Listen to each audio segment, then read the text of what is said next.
Good morning. Here's a question for you. What does Reggie Gold, Alfred Tomp, Bob Brooks, and Andy Roberts have in common?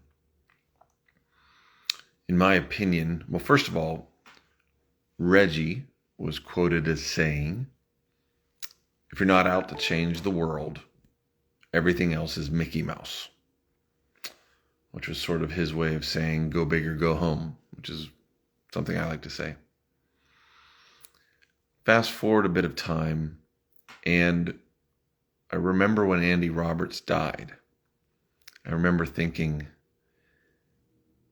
there's nobody currently that I knew at the time that cared about the precision and accuracy of chiropractic techniques and chiropractic lexicon as much as Andy did.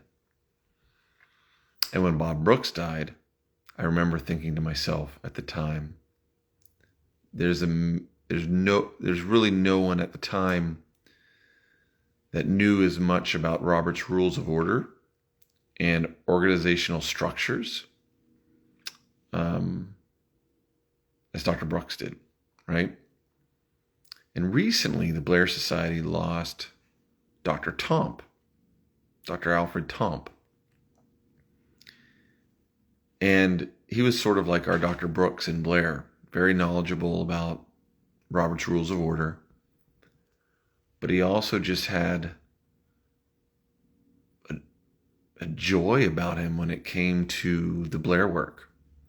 You know, engineers often get excited about details, but Tomp really had a joy. It seemed like he was always smiling and excited, and I always resonated with that.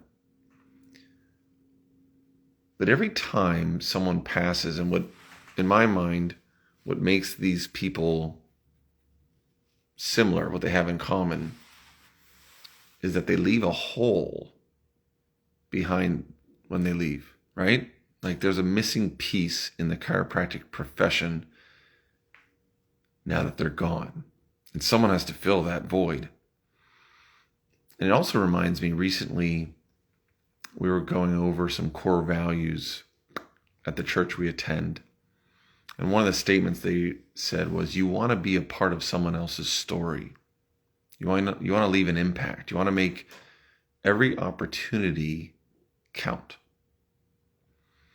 And so every time one of these very influential thought leaders or influencers in a good way, not a social way, but an actual influencer of society passes on, I think on one hand, it leaves a void that needs to be filled and people need to step up. And I also think even if they didn't pass away, if I were to leave, if I were to pass on, or if you were to pass on, would there be a void? Are you making an impact for others and for your purpose in this life? Just think it's a good question to ask. Make it a good one.